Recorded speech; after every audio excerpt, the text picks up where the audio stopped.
평택 고덕신도시. 한때 대한민국 부동산 시장에 샛별로 떠오르던 이곳에는 이제 텅 빈 건물과 빚더미에 나앉은 투자자들의 깊은 한숨만 남아 있습니다. 지난 상승장 고덕신도시의 한 생활 숙박시설이 분양될 당시 이곳은 투자자들이 서로 계약하려고 줄을 섰습니다. 최고 27층에 총 800실이 넘는 이 건물은 1.5룸의 분양가가 4억 5천만 원, 원룸의 분양가가 2억 2천만 원으로 책정되었습니다. 당시 여러 지역에서 생활 숙박시설의 프리미엄이 수억씩 붙었다는 소문이 시장을 뜨겁게 달궜습니다. 그 결과 평택에 분양하는 이 현장에도 많은 투자자들이 몰려들었죠. 그러나 그 열기는 오래가지 못했습니다. 준공이 완료된 지금 이 건물은 80% 이상이 입주하지 않은 채로 방치되어 있습니다. 한때 희망의 상징이었던 생활 숙박시설은 어떻게 이렇게 황폐한 공간이 되었을까요? 정부의 정책 한 번으로 이렇게 됐다고 하는데요. 과연 어떤 사연일까요? 이곳에서 꿈을 꾸었던 한 투자자의 이야기를 통해 그 비극의 내막을 들여다보겠습니다. 30대 후반의 평범한 직장인이었던 박민수 씨는 2021년 평택 고덕신도시의 분양 현장을 처음 방문했습니다. 그는 부동산 투자로 경제적 자유를 얻고자 하는 꿈을 품고 있었습니다. 고덕신도시는 삼성전자의 대규모 반도체 공장 유치로 인해 최고의 투자처라고 불리며 투자자들의 관심을 끌었습니다. 지역 전체가 부동산 개발로 완전히 천지개벽했고 아파트, 오피스텔, 그 다음으로 생활 숙박시설도 주목받고 있었습니다. 27층 높이의 현대적인 외관, 세련된 인테리어, 신도시 인프라와 교통의 편리함을 강조하는 분양사의 화려한 광고는 민수 씨의 마음을 단번에 사로잡았습니다. 그는 지금이 자신의 삶을 바꿀 기회라고 믿었습니다. 민수 씨는 분양 상담 후 44타입 1.5룸을 4억 5천만 원에 계약했습니다. 분양 현장에서 만난 사람들은 하나같이 지금 사지 않으면 후회할 것이라며 열정적으로 브리핑했죠. 분양 직후 계약한 타입에 5천만 원 이상의 프리미엄이 붙었다는 소식을 들었을 때 그는 확신에 차 있었습니다. 이건 절대 실패할 리 없다고 생각했습니다. 시장의 열기가 뜨거워지자 그는 욕심을 내기 시작했습니다. 44타입의 성공적인 계약에 자신감을 갖게 된 그는 21타입 원룸을 2억 2천만 원에 추가로 계약했습니다. 한 채로 큰돈을 벌었으니 두 채면 더 큰돈을 벌 수 있겠다는 단순한 계산이었죠. 게다가 계약금만 있으면 완공될 때까지 돈이 필요 없다는 게 너무 큰 메리트였습니다. 당시 부동산 시장은 절대 실패하지 않을 것처럼 보였습니다. 특히 생활 숙박시설은 주택수에 포함되지 않는다는 점이 투자자들에게 큰 매력으로 다가왔습니다. 정부의 부동산 규제를 피해가며 주거용으로 사용할 수 있을 거라는 기대감이 시장을 지배했습니다. 분양 현장에서는 이러한 장점과 각종 호재 그리고 삼성전자 직원들의 수요를 강조하는 홍보가 끊임없이 이어졌습니다. 민수 씨는 서울과 수원, 송도, 그리고 속초와 부산 등의 여러 성공 사례를 검색하며 희망을 품었습니다. 다른 곳들처럼 생활 숙박시설이라 해도 다들 거주하고 있으니 큰 문제가 없을 거라고 믿었습니다. 주거용과 숙박용. 이 두 가지의 용도가 문제가 될 수 있었지만 다들 안전하게 생각하고 투자하고 있으니 설마 문제가 되겠냐는 막연한 믿음이 그의 판단을 흐렸습니다. 그러던 어느 날 부동산 시장에 예상치 못한 폭풍이 몰아쳤습니다. 당시 정부에서 발표한 새로운 규제가 시장의 판도를 완전히 바꿔놓았습니다. 생활 숙박시설은 반드시 숙박 용도로만 사용해야 하며 이를 위반할 경우 엄청난 금액의 벌금을 부과한다는 규제가 생겼습니다. 이 규제는 평택 고덕신도시뿐만 아니라 전국의 모든 생활 숙박시설 투자자들에게 치명적인 타격을 입혔습니다. 민수 씨는 분위기가 완전히 바뀌었다고 느꼈습니다. 가격이 중요한 것이 아니었습니다. 거래 자체가 아예 멈춰버렸고 그는 예상치 못한 상황에 당황했습니다. 주거용으로 사용할 수 있을 거라던 기대는 산산이 부서졌습니다. 매수 의향이 있던 사람들은 하나둘씩 자취를 감췄고 시장은 급속도로 얼어붙었습니다. 44타입 매물은 이제 3억대에도 거래가 되지 않았습니다. 원래 분양가 4억 5천만 원에서 1억 넘게 손실이 발생한 셈입니다. 21타입 원룸 역시 마찬가지였습니다. 수익은커녕 마이너스 프리미엄 상태로 전락했습니다. 그는 마이너스 프리미엄이 2억에 달한다고 한탄했습니다. 하지만 그 가격에도 아무도 사려 하지 않았죠. 한때 1억 이상의 프리미엄을 자랑하던 매물들이 이제는 짐덩어리가 되어 그를 옥죄고 있었습니다. 그는 매일 밤 잠을 이루지 못했습니다. 왜 그때 욕심을 부렸을까라는 후회가 그의 머릿속을 떠나지 않았습니다. 문제는 단순히 가치 하락에 그치지 않았습니다. 준공이 완료된 지금 민수 씨는 중도금 대출 이자와 연체 이자로 인해 점점 더 깊은 수렁으로 빠져들고 있습니다. 두 개의 타입에 대한 중도금 대출 이자는 4천만 원을 훌쩍 넘겼습니다. 그가 보유한 두 개의 매물로 인해 쌓인 빚은 수억에 달합니다. 이 엄청난 금액은 그의 삶을 송두리째 흔들었습니다. 그는 이자를 내느라 돈이 바닥났다고 한탄했습니다. 이제는 관리비도 내지 못하고 있습니다. 관리비만 한 달에 수십만 원이 부과된다는 사실에 그는 더욱 절망했습니다. 텅 빈 건물, 쌓여가는 빚, 그리고 희망 없는 미래만이 그를 기다리고 있었습니다. 그는 이 모든 것이 악몽 같다고 느꼈습니다. 한때 그의 꿈을 설레게 했던 생활숙박시설은 이제 그의 어깨를 짓누르는 무거운 짐이 되었습니다. 민수 씨를 포함한 수분양자들은 시행사를 상대로 집단 소송을 준비했습니다. 그들은 분양 당시 주거용으로 사용할 수 있을 거라는 홍보가 오해를 불러일으켰다고 주장했습니다. 하지만 시행사는 생활숙박시설이라고 명확히 공지했고 확약서도 받았다며 책임을 회피했습니다. 또 시행사도 정부 정책 때문에 곤란한 상황에 놓인 피해자라고 했습니다. 법적으로도 수분양자들의 승소 가능성은 희박해 보였습니다. 확약서에는 분명히 생활숙박시설이라는 용도가 명시되어 있었고 계약자들은 이를 인지하고 서명했습니다. 하지만 그들은 분양 당시의 분위기와 홍보에 비추어 주거용으로도 충분히 가능하다고 믿었습니다. 현재 해당 생숙은 오피스텔로 용도 변경을 추진 중입니다. 빠르면 올해 말쯤 용도 변경이 완료될 가능성이 있지만 시장의 인식은 이미 망한 현장으로 굳어졌습니다.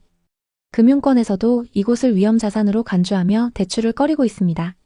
민수 씨는 용도 변경이 된다 해도 기대했던 만큼 가치가 오르지 않을 것이라고 회의적이었습니다. 이미 이미지 타격이 너무 크기 때문에 누가 여기 투자하려고 하겠냐며 그는 냉소적으로 말했습니다. 그는 뉴스에서도 이 현장이 망했다고 언급된 것을 본 적이 있다고 털어놓았습니다. 그는 한때 친구들 사이에서 부동산 투자로 성공한 사람으로 주목받았습니다.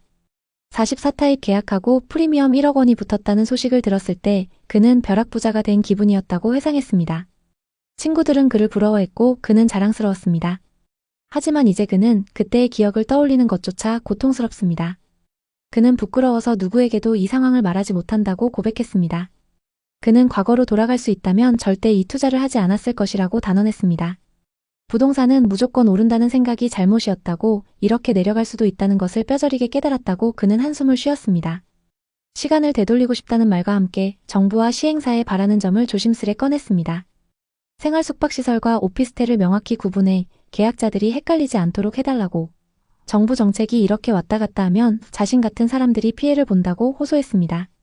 확실한 정책을 세워달라고 그는 간곡히 요청했습니다.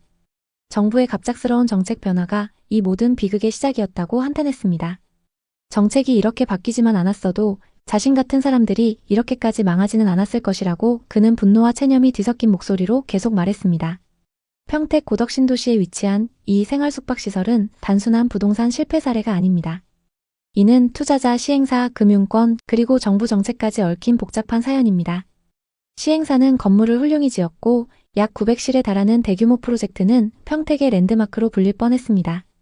분양도 성공적이었습니다. 하지만 정부의 갑작스러운 규제 강화는 모든 것을 뒤바꿨습니다. 민수 씨는 시행사도 답답할 것이라고 자신들도 답이 없는 상황이라고 허탈한 웃음을 지었습니다. 건물은 잘 지었고 분양도 잘 됐지만 정책 하나 때문에 다 망가졌다고 그는 한탄했습니다.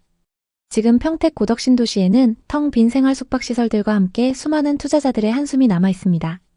한때 부동산 투자는 부자가 되는 지름길로 여겨졌습니다.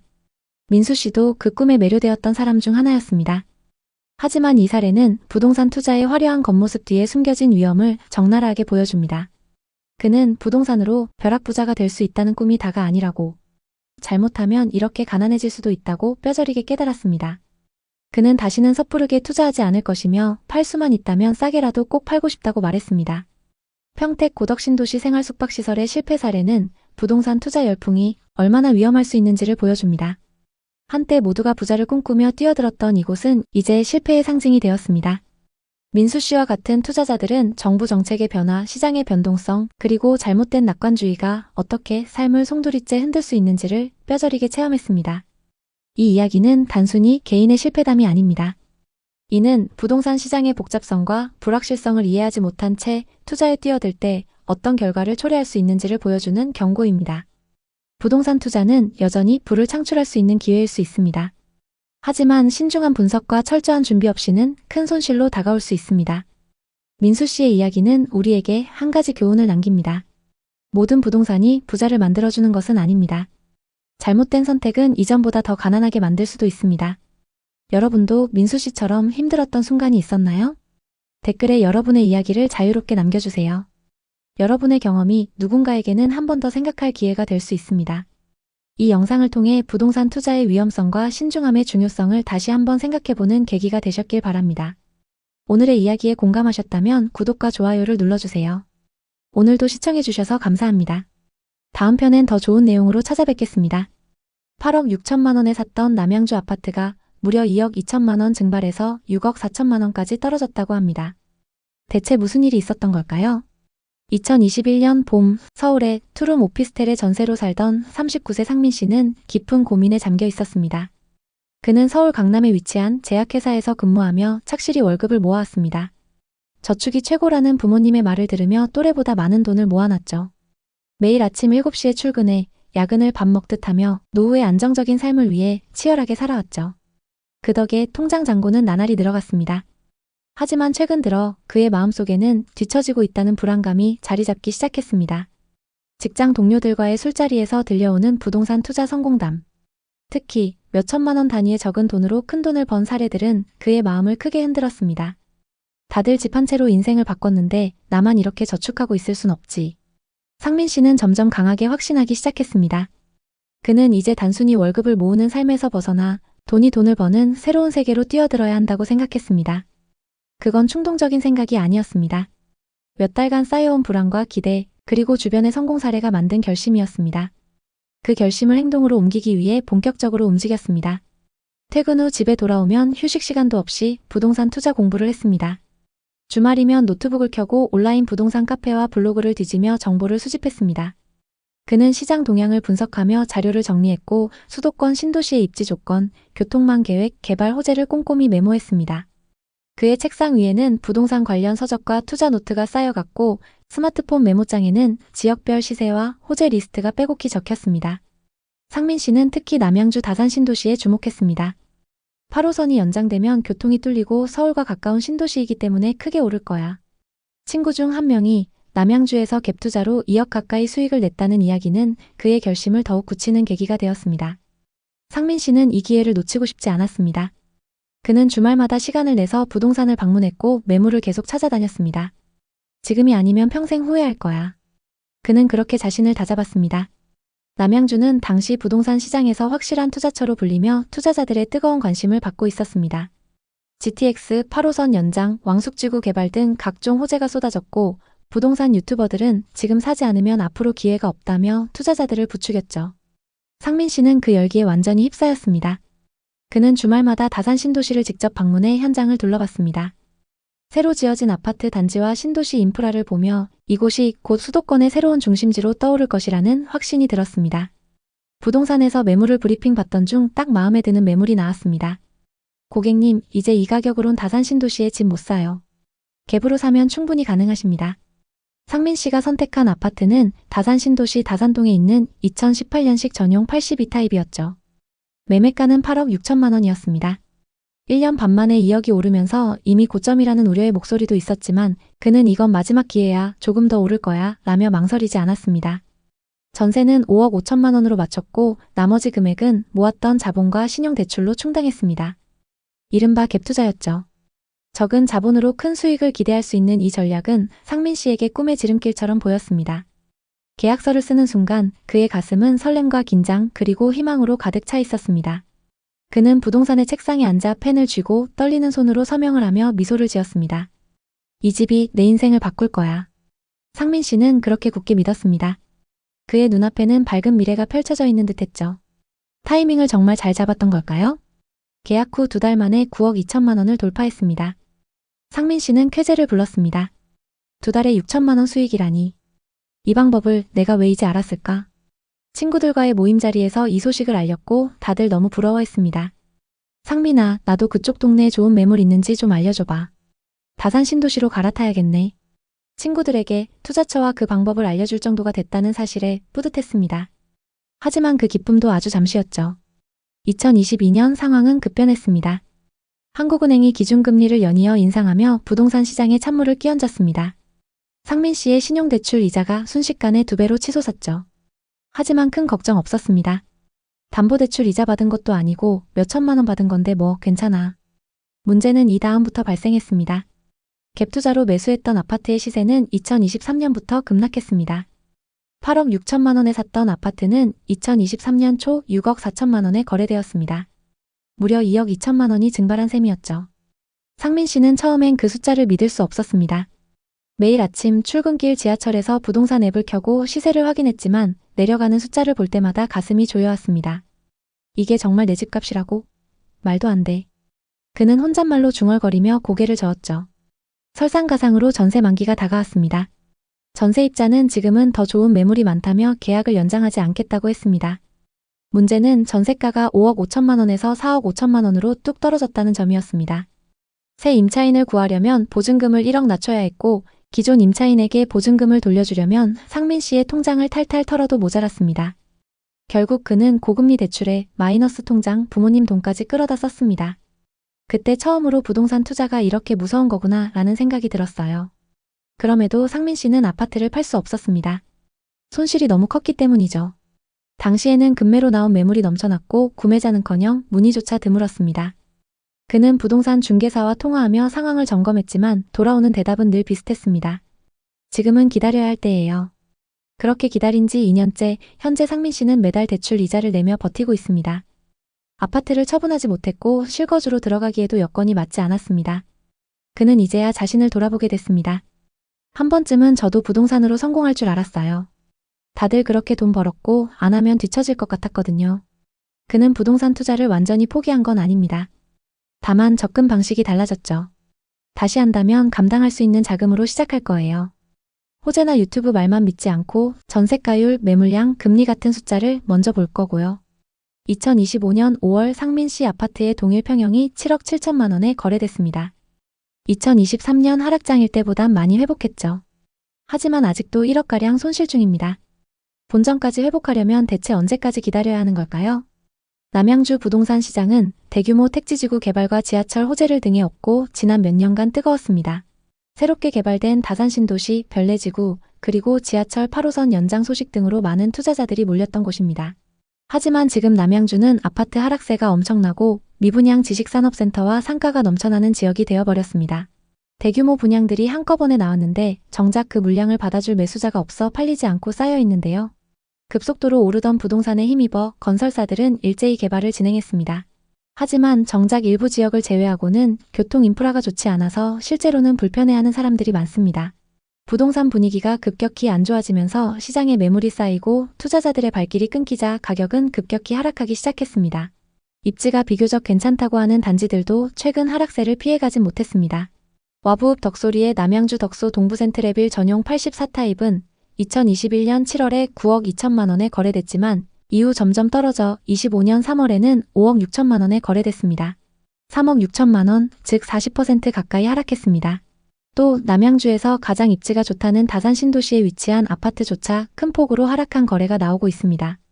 다산 신도시의 다산 한강 반도유보라 전용 84타입은 2020년 7월에 11억 3천만 원에 거래됐지만 이후 점점 떨어져 25년 3월에는 7억 6천만 원에 거래됐습니다. 무려 3억 7천만 원이나 하락한 건데요. 상승장일 때 남양주 지역은 많은 호재들로 주목받았습니다. 특히 개발업체들이 이 지역을 주목했고 대규모 아파트 단지와 상업시설을 세웠습니다. 당시 남양주에는 분양 열기가 엄청났습니다. 남양주의 가치는 아직 저평가됐다는 투자자들의 믿음과 저금리 상황에 지식산업센터와 상가 분양은 순조롭게 진행됐습니다. 그렇게 화려하게 분양에 성공한 건물이 완공되고 이제 사람들과 기업이 몰려들 차례였습니다. 내부의 영화관과 대형 상가, 식음료 매장을 비롯해 기숙사까지 완비된 상태였으니 금세 북적북적해질 거라는 기대가 컸죠. 문제는 막상 준공 후 2년 반이 흐른 지금 전체 호실의 90%가 비어있다는 충격적인 소식이 들려오고 있습니다. 더 놀라운 건 분양은 완판됐으나 실입주는 전무하다는 현실입니다. 이미 주인이 있는 호실들이 텅 빈 채로 그대로 방치되는 것이니 분양가를 주고 샀던 투자자들로서는 대출 이자, 관리비 등 여러 부담을 떠안게 된 셈입니다. 지식산업센터와 상가만의 문제가 아닙니다. 상승장에서 남양주 다산 신도시와 별내지구에 있는 아파트들은 지역 주민들뿐만 아니라 외지인 투자자들까지 몰려들 만큼 인기가 높았습니다. 집값은 빠르게 상승하고 서울 못지않게 비싼 집들이 거래되면서 많은 이들의 관심을 끌었습니다. 그 당시 분위기는 마치 집값이 계속해서 오를 거라는 믿음 때문에 다들 기회를 놓칠까봐 급하게 거래에 나섰습니다. 대출을 받아 아파트를 구매하는 사람들이 많았고 그 시점에서 지금 아니면 벼락거지가 될 것 같은 불안감이 더욱 부추겼습니다. 하지만 시간이 흐르고 그 당시의 열기와 기대감은 점차 식어갔습니다. 남양주에서 집을 샀던 사람들은 예상과 다른 현실을 맞닥뜨리게 되었고 그동안의 상승세는 이제 더 이상 지속되지 않고 있습니다. 시장은 차갑게 식었고 집값은 급격히 떨어지기 시작했습니다. 남양주 아파트 가격은 얼마가 적당한 걸까요? 가장 먼저 지역에서 가장 고가에 거래됐던 아파트를 찾아보고 이 아파트는 현재 얼마까지 떨어졌는지 확인해 보겠습니다. 먼저 살펴볼 단지는 남양주시 와부 덕소리에 위치한 동부센트레빌입니다. 2006년식 1220세대 최고 20층입니다. 경의중앙선 덕소역 인근에 위치한 아파트입니다. 덕소 3폐 IC가 가깝고 한강변 접근성이 좋습니다. 그리고 초등학교를 품고 있는 초품화 단지입니다. 84타입이 21년 최고가 9억 2천만 원에 거래됐습니다. 그리고 최근 5억 4천만 원 선에 거래되면서 최고가 대비 3억 8천만 원 하락했습니다. 84타입의 2019년 말 거래 가격은 3억 8천만 원이었고 상승장일 때 5억 이상 상승했습니다. 그랬던 아파트가 최근 최고가 대비 3억 8천만 원 하락했습니다. 거래 내역을 자세히 한번 살펴보겠습니다. 21년 10월 덕소 동부 센트레빌 104동 1703호가 계약됐는데요.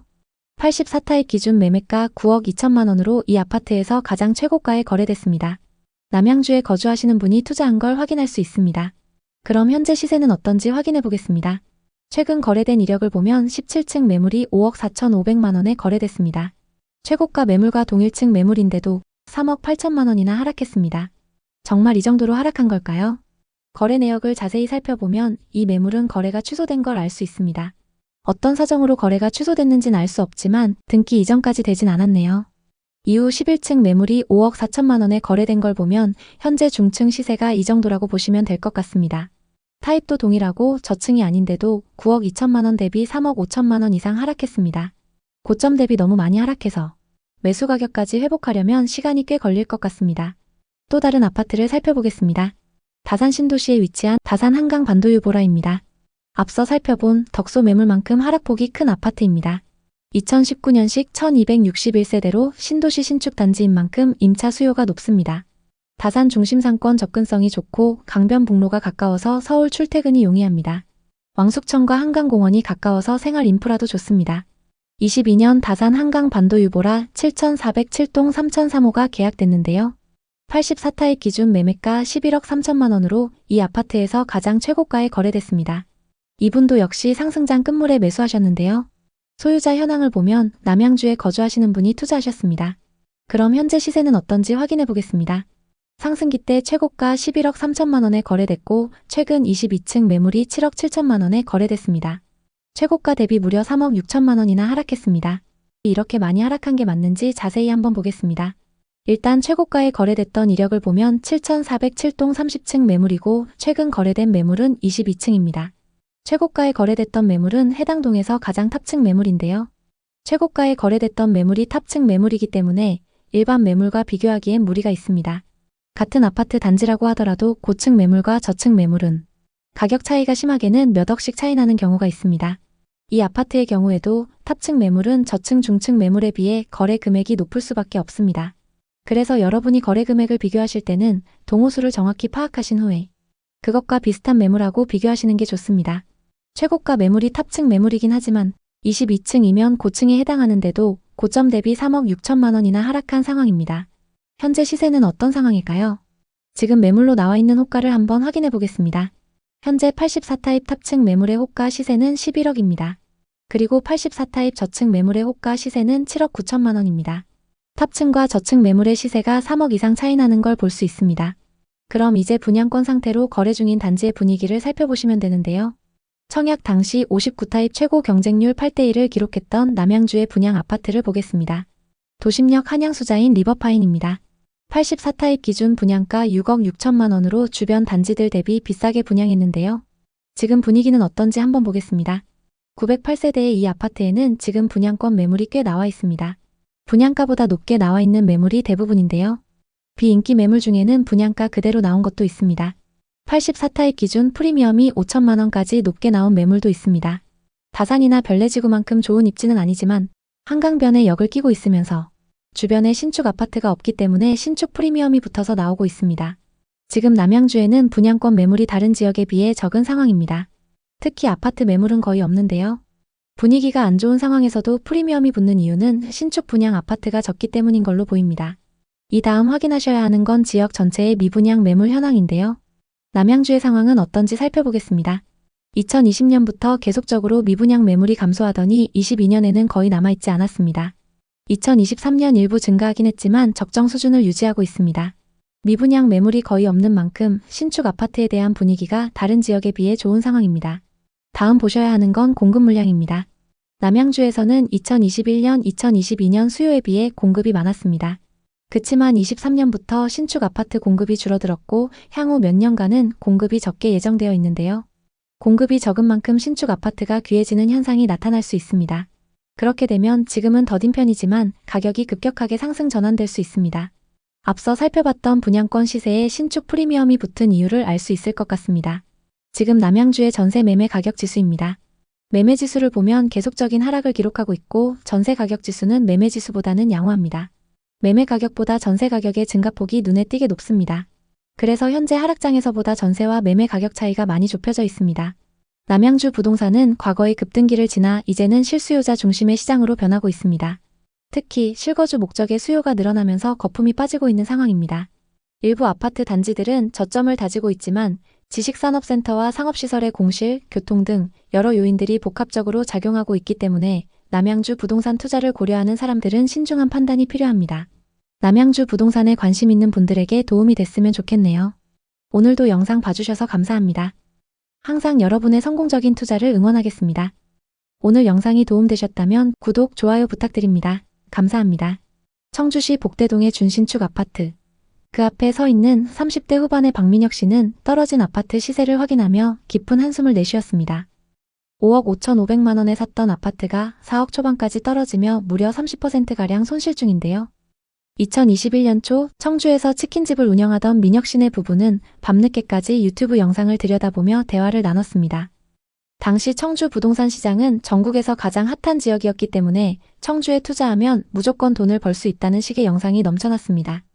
부부는 자영업으로 번 돈을 허투루 쓰고 싶지 않았습니다.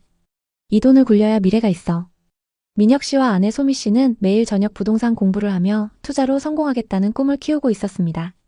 그러던 어느 날 유튜브 알고리즘이 그들에게 운명처럼 한 영상을 추천했습니다. 화면 속 부동산 전문가는 청주의 가능성에 대해 얘기했습니다. 청주는 신성장의 중심지입니다. 테크노폴리스, 오송바이오폴리스, KTX, 청주공항, 지금이 마지막 기회예요. 영상은 대형 호재들로 가득 차 있었습니다. 청주 복대동의 대규모 주상복합 아파트는 2019년 3억대에서 2년 만에 7억대로 뛰었다는 사례도 나왔습니다. 복대동과 가경동은 물론 오송과 오창까지 수도권보다 저렴한 가격과 폭발적인 성장 가능성으로 주목받았습니다. 여보, 우리도 할 수 있지 않을까? 아내 소미 씨가 조심스레 물었습니다. 민영님은 고개를 끄덕였습니다. 그들은 이미 마음을 굳힌 상태였죠. 2021년 3월 부부는 청주 복대동에 위치한 2015년식 아파트 전용 84타입 매물을 5억 5,500만 원에 매입했습니다. 전세는 4억에 맞췄습니다. 갭은 1억 5,500만 원이었죠. 가격과 입지, 연식 등 여러 가지를 고려했을 때 최고의 선택이었죠. 치킨집을 운영해서 모은 돈 1억 2천만 원에 모자란 돈 3,500만 원은 신용대출을 받아 마련했습니다. 중개업자는 확신에 찬 목소리로 말했습니다. 이건 절대 떨어질 일 없어요. 청주는 이제 시작입니다. 부부는 설렜습니다. 이 아파트가 그들의 삶을 바꿀 것이라 믿었죠. 2년만 버티면 8억은 가볍게 넘을 거야. 드디어 우리도 집이 생겼어. 지금은 갭 투자이지만 오르면 팔고 더 좋은 집 사서 이사 가자. 그들은 부푼 기대를 안고 있었습니다.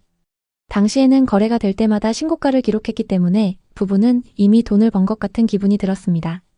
계약 한 달 만에 동일 평형이 5억 7,500만 원에 거래됐습니다. 한 달 만에 2천만 원이나 올랐네. 진짜 대박이야. 이 정도면 우리가 치킨집에서 돈 버는 것보다 훨씬 나은데. 돈만 좀 더 있으면 한 채 더 사는 건데. 신고가 소식에 너무 행복했죠. 이 소식을 가족들과 지인들에게도 알렸습니다. 한 친구 부부는 민영님의 부부를 따라 옆 동네 아파트를 매수했습니다. 지금이라도 사길 진짜 잘한 거야. 돈 벌면 한턱 쏴. 그렇게 행복한 나날을 보내던 어느 날 부동산 시장에 미묘한 변화가 감지되었습니다. 한국은행이 기준금리를 연이어 인상하면서 대출 이자 부담이 커졌죠. 그에 따라 투자 수요가 급격히 감소했는데요. 또 뉴스에서는 부동산 시장 냉각이라는 단어가 심심치 않게 들려왔습니다. 하지만 부부는 크게 걱정하지 않았습니다. 괜찮아, 우리 집은 학교랑 중심 상가가 가까우니까. 그리고 청주에 아직 호재가 많잖아. 그들은 부동산 커뮤니티의 말을 되새기며 자신들을 달랬습니다. 그러나 2023년 초 상황이 궁금해서 부동산에 들린 부부는 깜짝 놀랐습니다. 고객님, 24층 매물이 3억 7,500만 원에 거래됐어요. 지금 시장이 좀 빠지고 있습니다. 그래도 좀 기다려보시죠. 곧 오를 거예요. 1억 8천만 원이나 빠졌다고? 1년 반 만에? 부부가 매입한 고층 매물의 시세는 이제 3억 후반에서 4억 초반 사이로 뚝 떨어졌습니다. 호가 시세도 1억 넘게 하락한 셈이었죠. 더 큰 문제는 전세였습니다. 기존 전세입자가 전세 계약 만료를 앞두고 연락을 해왔습니다. 저희 조금 더 싼 집으로 이사 가려고요. 새 임차인을 찾기 위해 부부는 다시 부동산을 찾았습니다. 하지만 돌아온 대답은 냉혹했습니다. 지금 전세금을 잘 받아야 3억이에요. 3억 4천만 원은 무리입니다. 3억이라도 잘 맞춰볼게요. 전세가가 4천만 원이나 떨어진 것이었습니다. 전세금을 돌려주려면 현금을 더 투입해야 했죠. 아내 소미님은 떨리는 목소리로 말했습니다. 이러다 우리 돈 다 까먹는 거 아니야? 겨우겨우 3억에 들어올 전세입자를 구했고 그동안 모았던 돈과 사업자 대출을 합쳐 4천만 원을 메웠습니다. 전세 시세도 떨어져서 역전세를 맞고 집값도 떨어져서 팔 수도 없는 상황에 처했죠. 그때 최고점일 줄 알았으면 안 사는 건데. 기다렸다가 지금 샀어야 해. 하지만 후회해도 이미 너무 늦어버렸죠. 2025년 5월 최근 해당 아파트 15층 매물이 4억 4,100만 원에 거래됐습니다. 하락장에 비해선 많이 상승했지만 아직 1억 이상 손실 중입니다. 부부는 손실을 만회하기 위해 치킨집 운영에 집중하기로 했습니다. 언제쯤 본전을 회복할 수 있을까요? 박민영님 부부의 이야기는 청주에서 유일한 사례가 아닙니다. 같은 시기 청주 곳곳에서 비슷한 사례가 많이 발생했습니다. 청주에서 과연 무슨 일이 있었던 걸까요? 청주 부동산 시장은 지방광역시를 통틀어서 가장 많이 상승한 지역으로 꼽히는데요. 2019년부터 시작된 상승세는 2021년 말까지 이어졌습니다. 특히 2020년 상반기에는 청주시의 매매가가 급등하면서 청주 부동산 시장은 많은 사람들의 관심을 끌었습니다. 그러나 2022년을 기점으로 시세가 하락하기 시작했고 이 하락세는 금리 인상과 경제 불확실성의 영향을 받았습니다. 실제로 청주 아파트 매매가는 2021년 2월 최고가를 기록했으며 이후 약 1년 반 동안 30%가량 하락한 것으로 나타났습니다. 예를 들어 흥덕구의 주요 아파트들은 2021년 초 평균 7억 원에서 7억 5천만 원을 기록했으나 2021년 말에는 약 6억 원대로 거래되었습니다. 이는 금리 인상과 같은 경제적인 불안정 요소가 부동산 시장에 미친 직접적인 영향으로 분석됩니다. 또한 금리 인상과 대출 규제 강화가 청주 시장에 미친 영향은 특히 두드러집니다.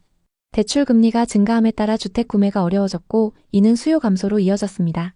청주 부동산은 여전히 투자 가치가 있지만 부동산을 매수할 때는 신중한 접근이 필요합니다. 이제 청주의 부동산 시장, 특히 비싸게 거래된 지역들의 현재 상황에 대해 자세히 살펴보겠습니다.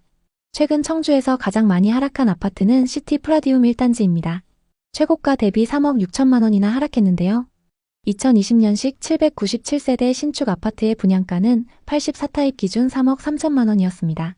이 아파트는 상승장에서 매매가 7억 7,500만 원까지 거래되면서 분양가 대비 4억 5천만 원이나 상승했습니다. 현재 시세는 어떨까요? 부동산 상승기에 청주 부동산은 비수도권 중에서도 호재가 많고 저렴한 가격에 많은 투자자가 몰렸습니다. 특히 신규 택지 개발과 산업단지 개발, 그리고 광역철도 개발 호재들로 1년 만에 몇 억씩 오르는 상승세를 보였습니다. 하지만 지금은 상황이 좋지 않습니다. 상승기 가격에 비해 40% 이상 빠진 곳도 있습니다. 그럼 지금이 적정 가격일까요? 청주는 상대적으로 저렴한 가격에 외지인들의 갭투자 비율이 높았던 지역입니다. 특히 상승장 막바지에 청주 복대동과 가경동 신축부터 오창과 오송까지 거래량이 급격히 상승했는데요. 지금은 투자했던 분들이 매물을 계속 내놓으면서 시세보다 저렴한 호가 매물이 쌓이고 있습니다. 그리고 분양권은 마이너스 프리미엄으로 내놔도 거래가 잘 안 되고 있습니다. 85만 명이 거주하는 청주시의 아파트 가격은 얼마가 적당한 걸까요? 오늘은 청주의 부동산 지표를 분석해보고 현재 아파트 시세가 적당한지 앞으로 더 떨어질지 같이 확인해보겠습니다. 먼저 7억 9,500만 원까지 거래됐던 오송의 아파트부터 보겠습니다.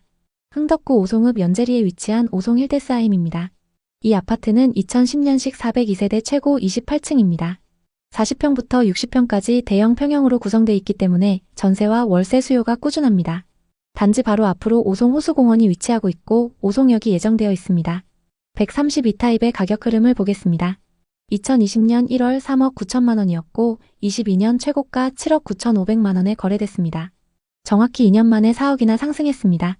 이 아파트의 현재 시세는 어떨까요? 최근 26층 매물이 6억 1천만 원에 거래되면서 고점 대비 23% 하락했는데요. 22년 거래 현황을 보면 802동 2101호 매물이 7억 9,500만 원에 거래됐습니다. 최고가 7억 9,500만 원에 거래됐던 매물하고 최근 6억 1천만 원에 거래된 매물은 같은 타입 매물입니다. 오히려 최근 거래된 매물이 더 고층 매물인데요. 현재 호가 시세도 한번 살펴보겠습니다. 802동 중층 매물이 6억 5천만 원에 나와 있고 801동 고층 매물은 6억 7천만 원에 나와 있습니다. 중층 이상 매물 기준으로 1억 5천만 원 빠져서 나오고 있는 상황입니다. 다음은 청주시 흥덕구 복대동에 위치한 두산 이부 지웰시티 2차입니다. 거래량이 높은 준신축 단지이기 때문에 시세 반영이 빠릅니다. 2015년식 1956세대인 이 아파트는 복대동 중심부에 위치하고 있습니다. 주상복합 단지로 대형 프랜차이즈를 포함해서 상업시설 이용이 편리합니다. 길 건너엔 현대백화점도 위치하고 있습니다. 80타입의 분양가는 3억이었고 21년 최고가 7억 7,700만 원에 거래됐습니다. 분양가 대비 4억 7천만 원이나 상승했습니다. 이 아파트의 현재 시세는 어떨까요? 최근 12층 매물이 6억 500만 원에 거래되면서 고점 대비 21%나 하락했는데요. 정말 이 정도로 하락했을까요? 22년 거래 내역을 살펴보면 202동 2502호 매물이 7억 7천만 원에 거래됐습니다. 88년생 투자자가 상승장에 매수했습니다. 상승기 때 25층 매물이 7억 7천만 원에 거래됐었고 최근 12층 매물이 6억 500만 원에 거래되면서 21% 하락했습니다. 최고가에 거래됐던 매물은 25층 고층 매물인데 최근 거래된 매물은 12층으로 중층 매물입니다. 고층 매물 호가 시세로 고점 대비 얼마나 빠졌는지 확인해 보겠습니다.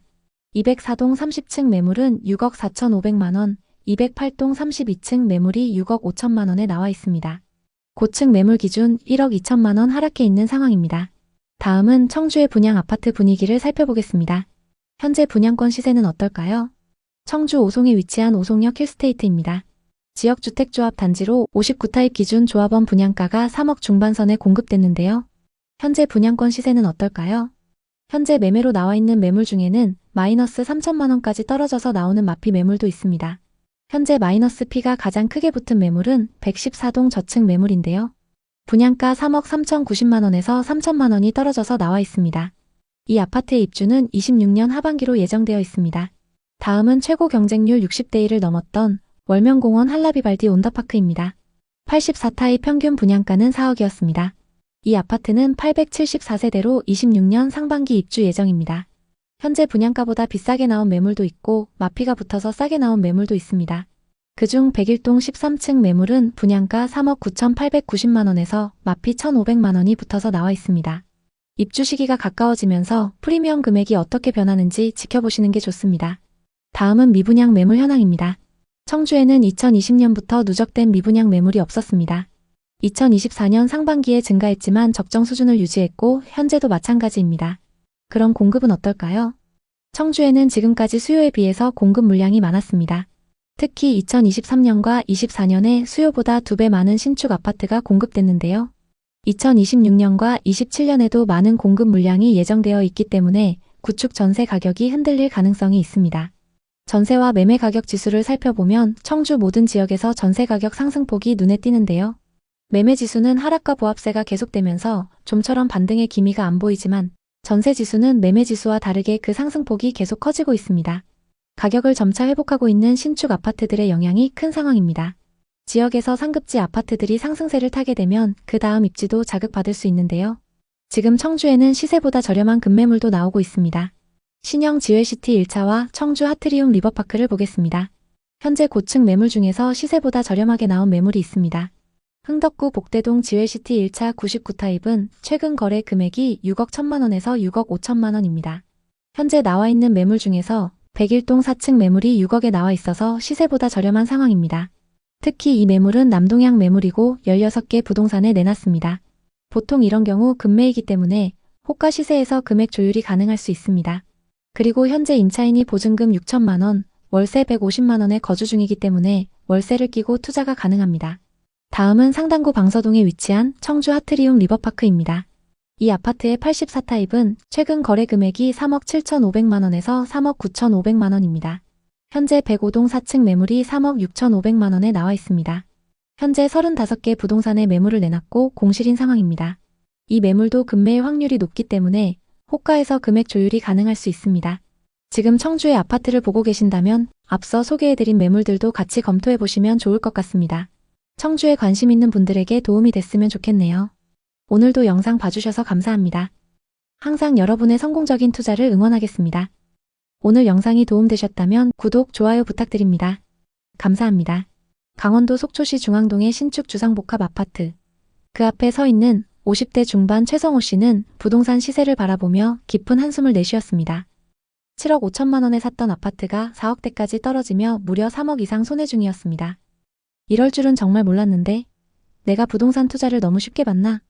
며칠 전 뉴스에서 들려온 부동산 하락 소식과 규제 소식은 그의 가슴을 더욱 무겁게 짓눌렀습니다. 담보대출 규제, 전세대출 규제, 그리고 끊임없이 반복되는 시장 안정화 대책이라는 단어들은 성호 씨처럼 신축 아파트에 영끌했던 사람들에게는 악몽 같은 소리였습니다. 성호 씨는 20년 넘게 중견기업에 다니며 꾸준히 저축을 해왔습니다. 소득이 높진 않았지만 늘 아끼며 지내왔죠. 명품이나 차에도 관심이 없었습니다. 그 덕에 부부는 넉넉하진 않았지만 안정적인 결혼 생활을 할 수 있었죠. 월급 통장엔 성호 씨의 월급과 야근 수당, 성과급, 그리고 아내의 맞벌이 소득이 꾸준히 쌓였습니다.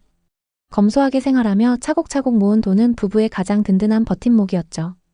그러나 저축만으로는 앞으로의 삶이 불투명하다고 느낀 성호 씨는 그동안 모은 자산으로 노후를 준비하겠다고 마음먹었습니다. 하지만 은행 예금 이자는 터무니없이 낮았고 주식시장은 변동성이 너무 커서 손대기 두려웠습니다. 매일 저녁 퇴근 후 차를 마시며 신문을 읽던 그는 부동산 시장이 뜨겁게 달아오르고 있다는 기사를 자주 접했습니다.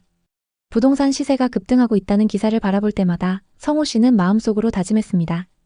이제 부동산에 뛰어들 때가 됐어. 다른 것엔 관심이 없었던 성호 씨의 유일한 꿈은 은퇴 후에 안정된 노후 생활이었습니다. 특히 바닷가에서의 삶에 큰 로망이 있었죠. 아침이면 푸른 바다를 바라보며 눈을 뜨고 해질 무렵 아내와 해변을 천천히 걷는 노후. 그 꿈을 이루기 위해 부부는 20년간 꾸준히 저축했습니다. 성호 씨에게 그 돈은 단순한 저축이 아니었죠. 도시의 반복되는 일상 속에서 희망을 붙잡게 해주는 유일한 동력이었습니다. 그러던 어느 날 그의 인생을 바꾼 결정적인 순간이 찾아옵니다.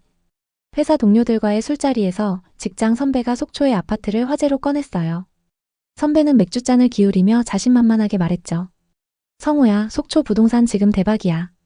바다 보이는 신축 아파트가 이 가격이면 무조건 올라간다. 나도 계약했어. 너도 놓치지 마. 이 말은 성호 씨의 가슴에 불을 지폈습니다. 다들 집 한 채로 인생을 바꿨는데 나만 이렇게 저축하고 있을 순 없지. 성호 씨는 점점 강하게 확신하기 시작했습니다. 그는 이제 단순히 월급을 모으는 삶에서 벗어나 돈이 돈을 버는 새로운 방식으로 바뀌어야 한다고 믿었습니다. 당시에는 성호 씨의 아내도 묘한 불안감을 느낄 때였습니다. 대학 동기나 직장 동료들이 좋은 아파트를 소유하며 자산을 불려가는 모습을 볼 때마다 부러웠죠. 전셋집은 편리했지만 내 집이 없다는 불안정함은 그들을 늘 불편하게 했습니다. 우리도 언젠가 내 집을 마련해야지. 마침내 부부는 큰 결심을 했습니다. 부동산 투자에 뛰어들기로. 그 결심을 행동으로 옮기기 위해 본격적으로 움직였습니다. 주말이면 여가를 즐길 시간도 아껴가며 부동산 투자 공부를 했죠. 유튜브 영상과 블로그를 정독하고 투자 관련 책을 뒤지면서 각종 부동산 정보를 수집했습니다. 그는 시장 동향을 분석하며 자료를 정리했고 수도권과 지방광역시의 입지 조건, 교통망 계획, 개발 호재를 꼼꼼히 메모했습니다. 그 중에서도 특히 강원도 동해안 쪽에 주목했습니다. 속초의 푸른 바다, 아침마다 파도 소리를 들으며 커피를 마시는 삶, 아내와 함께 해변을 산책하는 노후의 모습이 눈앞에 선명하게 그려졌죠. 그는 시간 날 때마다 아내와 속초로 여행을 다니기 시작했고 그러던 어느 날 부동산에 방문했어요. 초고층 오션뷰, 신축 커뮤니티와 인테리어, 그리고 끝없이 오르는 시세까지. 모든 게 부부의 결심을 부추겼습니다. 매물을 소개해준 중개사는 속초는 관광지라 수요가 끊이지 않을 거예요. 은퇴 후의 삶을 기대하는 분들도 많습니다. 라며 장밋빛 전망을 쏟아냈죠. 성호 씨는 아내와 밤늦게까지 상의했어요. 은퇴하고 여기서 살면 우리 노후가 행복할 거야. 신축 아파트니까 그때까진 전세를 줬다가 나중에 우리가 와서 살자. 투자용으로도 최고야. 앞으로 계속 오를 거야. 결국 그는 속초시 중앙동에 위치한 주상복합 아파트를 계약합니다. 전용 84타입 25층 매물의 가격은 7억 5천만 원이었습니다. 고객님, 전세는 4억 5천만 원에 맞출 수 있어요. 오션뷰라서 전세 들어오겠다는 사람들이 줄을 섰어요. 매매가 7억 5천만 원에 전세 4억 5천만 원. 갭은 3억이었습니다. 노후 자금으로 모아놓은 돈 전부를 털어넣었죠. 계약서를 쓰는 날 부동산에서 도장을 찍으며 그는 아내와 미소 지었어요. 이제 우리 노후는 준비됐어. 그는 속초 아파트를 보며 확신했죠. 이건 절대 실패하지 않을 투자야. 바다 보이는 신축 아파트가 떨어질 리 없어. 성호 씨의 감은 틀리지 않았습니다. 계약 후 반년이 채 되지 않았을 무렵 29층 매물이 8억 1,500만 원에 거래됐습니다. 여보, 6개월도 안 돼서 6,500만 원 올랐어. 내가 말했지, 여긴 10억까진 간다니까. 성호 씨에게 속초부동산을 소개해준 회사 선배는 말했습니다. 거봐, 내가 사라고 했지? 우리 이제 대박이야. 선배 너무 고마워요. 거하게 한턱 쏠게요. 그들은 속초 부동산에 투자하길 잘했다며 행복한 노후를 그렸습니다. 주말마다 만나서 부동산 투자 얘기를 하며 시간을 보냈고 함께 투자 모임에도 가입했습니다. 사람들을 만날 때마다 강원도에 투자한 이야기를 하며 얼마나 올랐는지 자랑을 했죠. 그 중에는 아직 투자를 하지 않은 사람들도 있었는데 그 사람들에게 직접 매물도 소개해줬습니다. 마치 투자 전문가가 된 것 같았죠. 성호 씨는 부동산 투자 성공담을 기록하는 블로그도 시작했습니다. 사람들이 부러움의 댓글을 달 때마다 행복했죠. 이렇게 행복한 나날을 보내면서 시간이 흘러갔습니다. 하지만 여러분, 부동산 시장은 영원히 올라가진 않죠. 성호 씨의 꿈은 2022년 하반기 이후부터 서서히 깨지기 시작했습니다. 그의 기준금리 인상이 본격화되면서 부동산 투자 수요가 급격히 줄어들었습니다. 서울 부동산은 물론이고 속초 같은 지방 휴양지 부동산 시장은 직격탄을 맞았습니다. 과잉 공급, 수요 감소, 그리고 기대했던 교통 호재의 지연까지 겹치며 시장은 얼어붙었죠. 부동산 커뮤니티에서는 강원도 부동산 하락 사례들이 속출하기 시작했습니다. 성호 씨의 아파트도 하락을 피할 수 없었는데요. 성호 씨가 7억 5천만 원에 샀던 아파트는 2023년 들어 시세가 5억 중반까지 급락했습니다. 부동산에서는 말했죠. 5억 초반에 올려놔도 매수 문의가 거의 없어요. 요즘 거래가 너무 뜸합니다. 심지어 23년 말에는 33층 고층 매물이 5억에 거래됐습니다. 무려 2억 5천만 원의 손실을 떠안은 셈이었죠.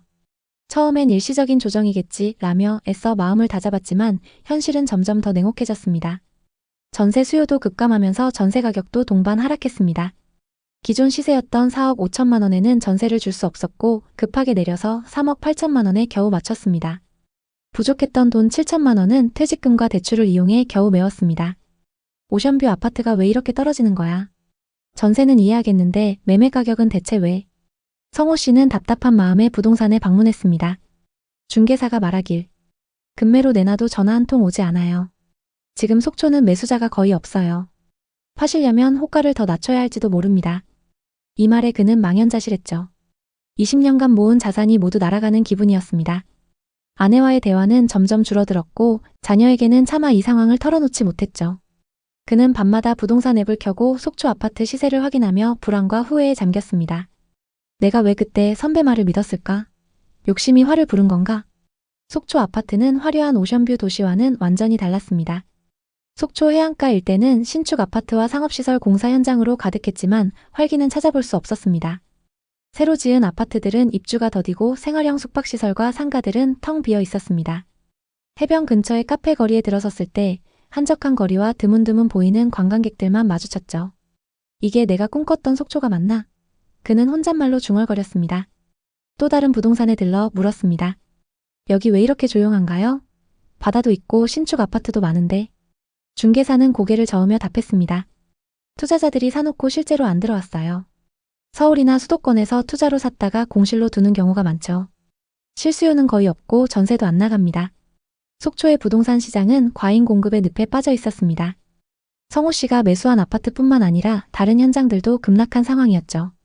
지역 곳곳에서 반토막이라는 말이 괜히 나온 게 아니었습니다.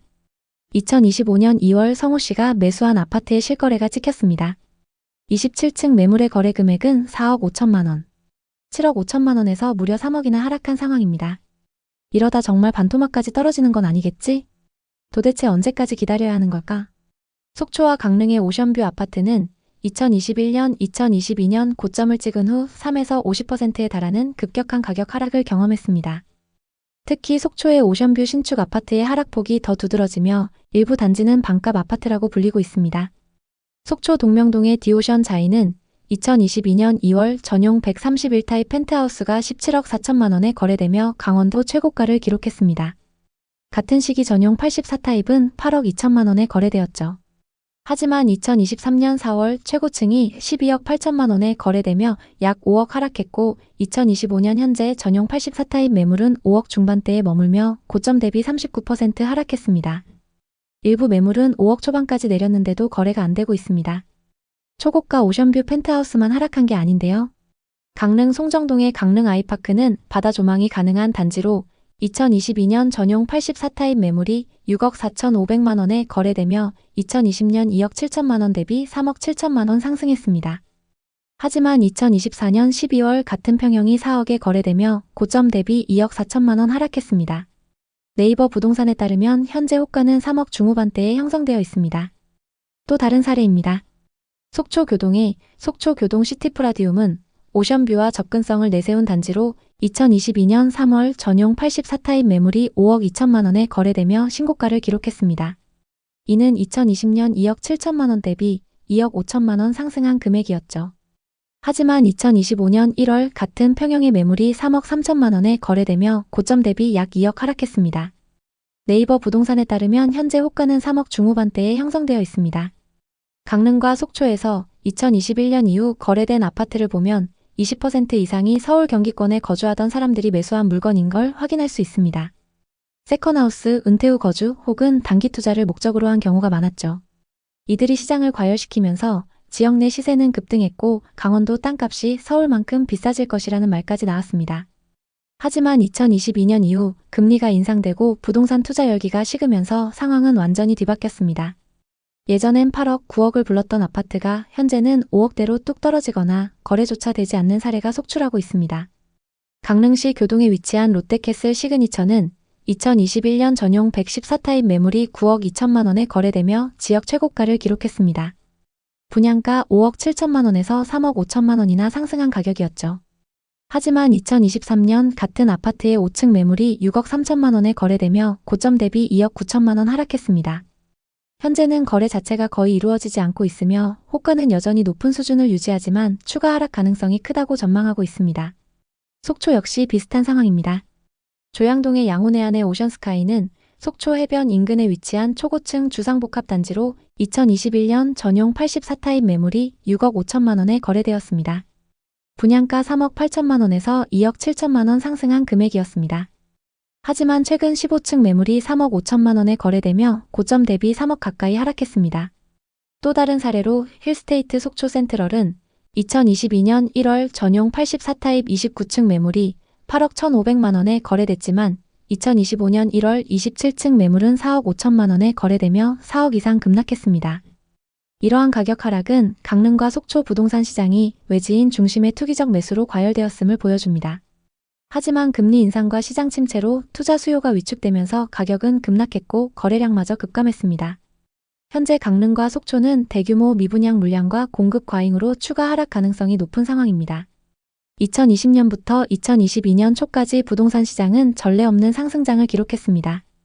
서울 수도권은 물론이고 강원도 원주와 춘천, 그리고 속초, 강릉 같은 지역까지 집값이 폭등했습니다. 특히 속초의 경우 바닷가 초고층 아파트들이 해외 바닷가 부동산을 연상케 하며 최고가를 경신했습니다. 또 다른 사례를 보겠습니다. 예를 들어 속초 디오션 자이 전용 131타입 40층 매물은 2022년 2월 17억 4천만 원에 거래되었습니다.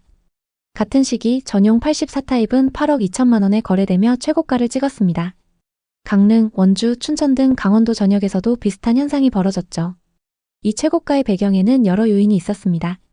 저금리로 인해 대출이 쉬워졌고 투자 열기가 과열되었습니다. 또 GTX 계획으로 강원도의 시간적 거리가 단축될 거라며 투자 수요가 몰렸습니다.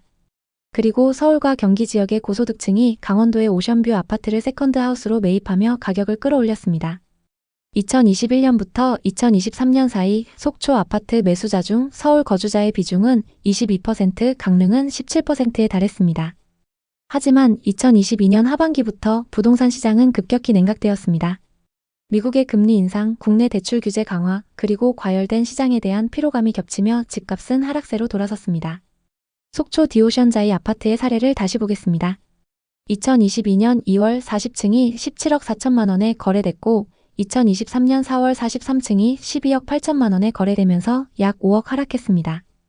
그리고 2025년 현재 거래가 거의 이루어지지 않고 있으며 호가는 22억에 나와 있습니다. 전용 84타입의 경우 2021년 8억 2천만 원에서 2025년 현재 5억의 매물로 나와 거의 반토막이 났습니다. 강릉과 속초의 오션뷰 아파트들은 대부분 비슷한 패턴을 보이고 있습니다. 강원도 지역별로 하락폭을 살펴보겠습니다. 속초는 최고점 대비 40% 이상 하락했습니다. 특히 오션뷰 아파트의 하락폭이 큽니다. 힐스테이트 속초 센트럴 전용 84타입은 2022년 8억 1,500만 원에서 2025년 2월 4억 5천만 원으로 40% 이상 하락했습니다. 강릉은 속초보다는 하락폭이 덜하지만 미분양 문제가 심각합니다. 강릉 오션시티 아이파크는 분양 당시 1순위 경쟁률 17대 1을 기록했지만 아직도 미분양 상태입니다. 그리고 춘천과 원주는 GTX 효과로 보합세를 유지 중이지만 매매 수요가 현저히 줄어들면서 전세가가 매매가를 웃도는 현상이 나타나고 있습니다. 강원도 동해안 지역은 미분양 문제로 몸살을 앓고 있습니다. 속초의 경우 오션뷰 아파트 절반 이상 미분양 상태인데도 앞으로 공급이 많이 예정되어 있습니다. 부동산 개발사들은 높은 땅값에 빌린 돈으로 사업을 시작했지만 분양이 되지 않으면서 자금난에 시달리고 있습니다. 일부 시행사는 부도위기에 몰렸고 이는 지역 경제에도 악영향을 미치고 있습니다. 앞으로 강원도의 전망은 어떨까요?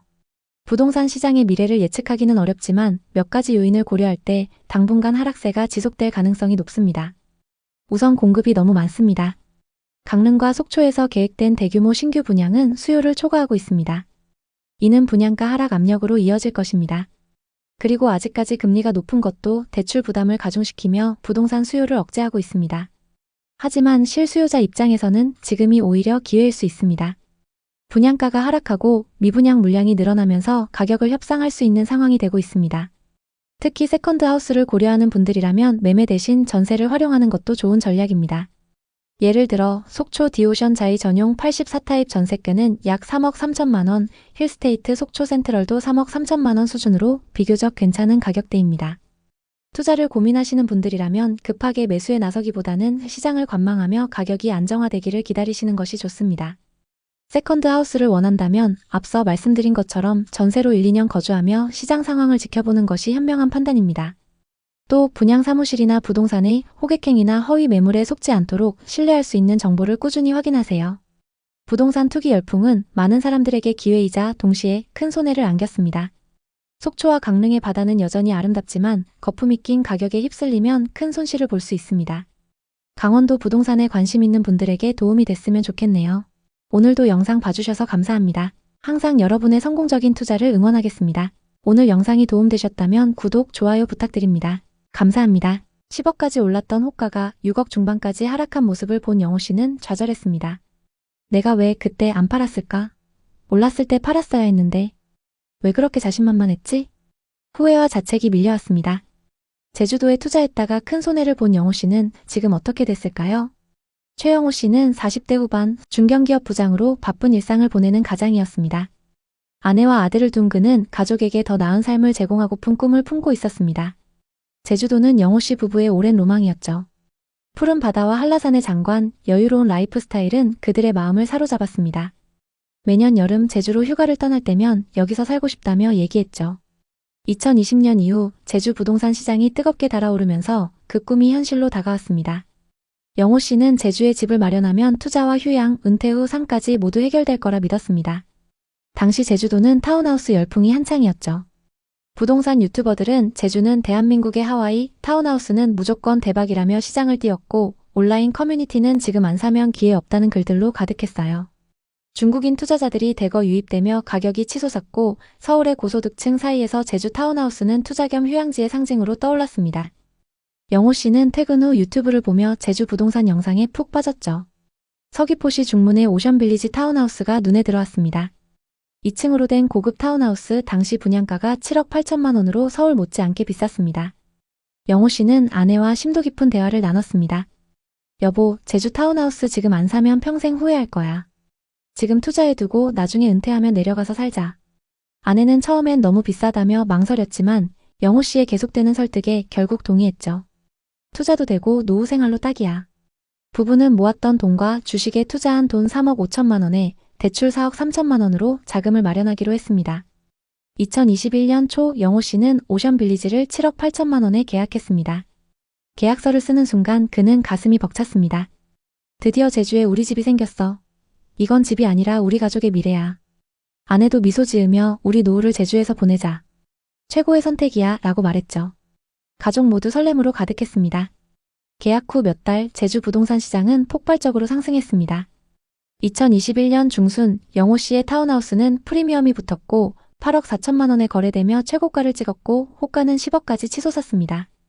부동산 커뮤니티는 열광의 도가니였죠. 제주는 끝없이 오른다. 중국인 자본이 계속 들어온다. 제주공항 확정되면 12억도 가능하다. 이런 글이 매일 올라왔습니다. 영호 씨는 중문 부동산에서 만난 직원의 말을 떠올렸어요. 중문은 제주 최고의 입지예요. 바다뷰, 관광지와 가깝고 글로벌 투자자들까지 몰려요. 이 타운하우스는 금덩이예요. 중개사는 외국인 투자자들, 특히 중국인들이 중문을 선호한다고 덧붙였죠. 영호 씨는 이 말을 듣고 더욱 확신이 생겼습니다. 그는 제주 타운하우스가 단순한 부동산이 아니라 글로벌 자산이라고 믿었죠. 부부는 제주도의 호재에 대한 유튜브 영상들을 보며 행복에 젖었습니다. 퇴근 후엔 제주 여행 계획을 세우며 우리 집이 거기 있으니까 공사하는 것도 볼 겸 근처에 가서 휴가를 즐기자며 웃었죠. 제주 부동산 커뮤니티에서는 제주도 집값이 계속 오르고 있다며 기대감을 공유했습니다. 영호 씨는 자신감이 넘쳤습니다. 내가 타이밍을 딱 맞췄어. 부동산 감각이 있나 봐. 그는 회사 동료들과 술자리에서 자랑했죠. 제주 타운하우스 샀는데 벌써 6천만 원 올랐어. 호가는 10억이야. 제주도 대박이지? 동료들은 부러워했고 영호 씨는 부동산 전문가라도 된 듯 뿌듯했어요. 그는 심지어 회사 후배들에게 투자 세미나처럼 조언까지 했죠. 이 성공의 환희는 영호 씨 부부를 자만으로 이끌었습니다. 이제 돈 걱정 없겠네 라는 생각에 소비가 늘었죠. 영호 씨는 GV80을 구매했고 아내는 명품 팔찌를 사며 우리도 좀 즐겨야지 라고 웃었습니다. 가족은 주말마다 비싼 식당에서 외식했고 아이 영어학원도 추가 등록했죠. 집값이 이렇게 오르는데 이 정도 소비는 괜찮아 라며 스스로를 합리화했습니다. 영호 씨는 신용카드 한도를 올리고 아내는 골프 레슨도 받았습니다. 그들은 타운하우스 상승분이 모든 지출을 커버할 거라 믿었습니다. 친구들에게 너희도 제주 타운하우스 사. 나처럼 대박 날 거야 라며 투자를 권유했고 일부 친구들은 영호 씨 말에 귀 기울였습니다. 그의 자신감은 하늘을 찔렀죠. 영호 씨는 내가 부동산으로 인생 역전했어 라며 꿈에 부풀어 있었습니다. 하지만 그것도 잠시였죠. 2022년부터 시장에 이상 기류가 감지됐습니다. 미국의 기준금리 인상 소식이 들리며 국내 대출 금리가 치솟았죠. 영호 씨는 우린 고정금리로 대출했으니 괜찮아 라며 불안을 억눌렀지만 마음 한구석은 불편했습니다. 회사에서 구조조정 소문이 돌며 보너스가 줄어들 가능성이 커졌고 월 이자 100만 원은 점점 무거운 짐이 됐습니다. 중국의 부동산 규제 강화로 중국인 투자자들이 제주 시장에서 빠져나갔고 타운하우스 수요는 급격히 줄어들었습니다. 영호 씨는 뉴스를 보며 불안이 커졌지만 중문 쪽은 다를 거야 라며 애써 부정했죠. 그는 서귀포 중문이 관광지로 워낙 유명하니 회복할 거라 믿었습니다. 2022년 가을 충격적인 소식이 날아들었습니다. 오션빌리지 같은 면적의 뒷동 매물이 5억 7천만 원에 거래되었다는 거였죠. 영호 씨는 거래 내역을 의심했습니다. 7억 8천만 원에 샀는데 5억 7천만 원? 2억 1천만 원 손해? 그는 다리에 힘이 풀려 소파에 주저앉았습니다. 이게 무슨 일이야? 아내도 창백한 얼굴로 말했어요. 우리 돈 다 날린 거야? 어떻게 해야 해? 부부는 밤새 잠을 이루지 못하고 한숨을 내쉬었습니다. 영호 씨는 가슴이 조여오며 숨쉬기조차 힘들었죠. 그는 매일 밤 악몽을 꾸며 잠에서 깼습니다. 부동산 중개소에 급히 전화했지만 중개사는 냉정하게 답했죠. 시장이 완전히 얼어붙었어요. 5억 중반 매물도 안 나가요. 금매로 내놓으셔도 손해가 클 겁니다. 커뮤니티는 절망의 목소리로 가득했어요. 제주도 이제 망했다. 타운하우스 투자한 사람들 다 망했네. 중문도 끝. 이런 글이 쏟아졌죠. 영호 씨는 매일 시세를 확인하며 가슴이 찢어졌습니다. 10억까지 올랐던 호가가 무너지는 모습은 악몽 같았죠. 내가 왜 그때 안 팔았을까? 왜 그렇게 자신만만했지? 후회와 자책이 밀려왔습니다. 과소비했던 기억이 떠오를 때마다 그는 머리를 쥐어뜯었습니다. 그때 차 안 사고 명품 안 샀으면 지금 이렇게 힘들진 않았을 텐데. 아내는 당신이 무리하자고 했잖아. 이렇게 될 줄 몰랐어? 라며 눈물을 흘렸고 영호 씨는 대답할 말이 없었죠. 아이는 아빠 우리 제주도 언제 가? 라고 물었지만 그는 가슴이 미어졌습니다. 한때 꿈의 상징이었던 타운하우스는 가족을 짓누르는 큰 짐이 됐죠. 영호 씨는 친구들에게 연락을 끊고 회사에서도 말이 줄어들었습니다. 그는 자신의 실패를 누구에게도 털어놓을 수 없었죠. 2023년 상황은 더 악화됐습니다. 타운하우스를 임대 놓으려 했지만 제주의 임대 수요가 급격히 줄어들었습니다. 관광객 감소와 제주 이주 열기 냉각으로 월세, 연세 문의가 뚝 끊겼죠. 영호 씨 부부는 타운하우스를 유지하기 위해 추가 대출을 받았습니다. 이자를 감당하려 생활비를 아껴봤지만 매달 이자 상환은 숨막히는 부담이었죠. 영호 씨는 야근과 주말 특근을 자처하며 수입을 늘리려 했지만 체력은 한계에 부딪혔습니다. 그는 점점 지쳐갔고 집에 돌아오면 말없이 TV만 바라봤죠. 아내는 아이 학원비를 줄이고 외식 대신 집밥을 준비하며 절약했지만 가게는 점점 쪼들렸습니다. 가족의 분위기는 어두워졌습니다. 아내는 우리 왜 이렇게 비쌀 때 샀지? 그냥 수도권으로 투자할 걸 그랬나? 라며 한숨을 쉬었고 영호 씨는 내가 다 잘못했어 라며 자책했습니다. 아이는 부모의 표정을 읽으며 조용해졌고 집안은 웃음소리가 사라졌죠. 영호 씨는 퇴근 후 맥주 한 캔을 마시며 혼잣말을 했습니다. 부동산이 행복을 가져다 줄 줄 알았는데 다 내 잘못이야. 그는 타운하우스 계약서를 꺼내보며 한숨을 쉬었죠. 한때 자랑스러웠던 그 종이는 이제 고통의 상징이 됐습니다. 영호 씨는 투자 실패로 자신감을 잃었고 회사에서도 실수가 잦아졌습니다. 2024년 말 영호 씨는 중문에 있는 부동산 사장과 통화를 했습니다. 놀랍게도 오션빌리지 동일평형 매물이 6억 4천만 원에 거래됐다는 소식을 들었죠. 조금씩 오르는 건가? 그는 조심스럽게 제주 부동산 커뮤니티에 접속해봤습니다. 제주도 부동산 시장이 소폭 반등하고 있다는 글이 올라오고 있었습니다. 금리 인상 기조가 멈추고 제주 관광 수요가 회복되면서 신축 타운하우스에 임대 문의도 늘고 있다는 소식이 들렸죠. 중개사는 전화로 말했어요. 중문은 입지가 좋아서 회복이 빠른 편이에요. 조금 더 버텨보세요. 영호 씨는 이 소식에 희미한 희망을 품었지만 여전히 조심스러웠죠. 그는 과거의 자만이 얼마나 큰 실수였는지 뼈저리게 느꼈습니다. 영호 씨는 아내에게 소식을 전했습니다. 여보, 시장이 좀 나아졌대. 6억 4천만 원까지 올랐어. 아내는 담담히 답했죠. 그래도 7억 8천만 원까지는 멀었잖아. 손에 1억 4천만 원이야. 현실은 냉혹했지만 부부는 무너지지 않았습니다. 아내는 주말 카페 아르바이트를 시작했고 영호 씨는 프리랜서 프로젝트를 따내며 수입을 보탰죠. 부부는 서로를 다독이며 다시 일어섰습니다. 아내는 어느 날 말했어요. 우리 평범한 사람들이야. 잘해보려다 이렇게 됐지만 포기 안 하잖아. 영호 씨는 고개를 끄덕였습니다. 그는 과거로 돌아가도 같은 선택을 할지 모르지만 버티는 힘이 중요하다는 걸 깨달았죠. 2025년 7월 영호 씨는 서울에서 생활하며 제주 타운하우스를 보유하고 있습니다. 집값은 빠르게 회복하지 않지만 그는 매일 시세를 확인하지 않습니다. 조금씩 오르고 있다는 믿음과 가족이 함께 버티고 있다는 사실이 소중했죠. 아내는 집값이야 오르든 말든 우리가 건강하고 행복한 게 중요해 라고 말했습니다. 영호 씨는 아이가 웃는 모습을 보며 생각했죠. 이게 진짜 행복이구나. 그는 타운하우스를 팔지 않고 언젠가는 가족과 제주에서 시간을 보내길 꿈꿉니다. 제주 타운하우스 시장은 불확실성 속에 있습니다. 2020년, 2021년 열풍은 중국인 투자자와 서울 고소득층이 주도했지만 2022년 이후 금리 인상, 공급 과잉, 중국 규제로 큰 하락을 겪었습니다. 인기 지역도 최고가 대비 30% 이상 하락하며 투자자들에게 손실을 안겼죠. 2025년 일부 단지는 6, 7억대에 거래되며 소폭 반등했지만 거래량은 저조합니다. 제주의 강점은 관광과 교육 인프라입니다. 국제학교, 글로벌 기업 이전, 제주공항 확장 계획은 장기 호재로 꼽힙니다. 하지만 단기 투자 리스크는 큽니다. 금리 부담, 급매물 증가, 임대 수요 감소가 회복을 더디게 하죠. 다만 장기적으로 관광산업 회복과 개발 호재가 현실화되면 반등 가능성이 있습니다.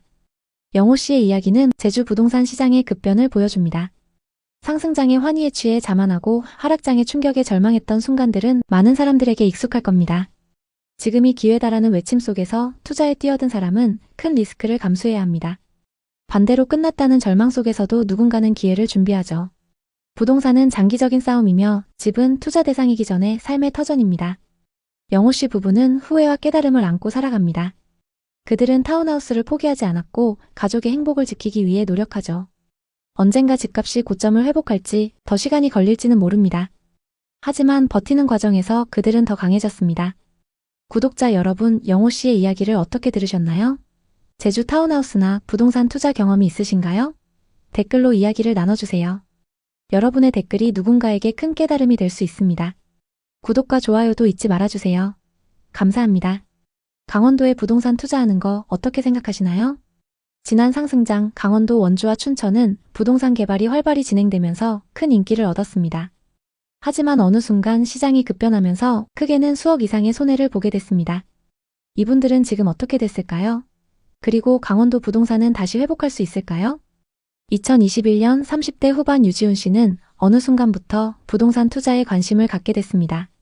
부를 이루겠다는 욕심도 있었지만 어쩔 수 없이 남들과 비교하게 됐기 때문인데요. 매번 술자리에서 들려오는 부동산 투자 성공담, 특히 친한 친구들이 큰 돈을 벌었다는 얘기들은 그를 더 불안하게 만들었습니다.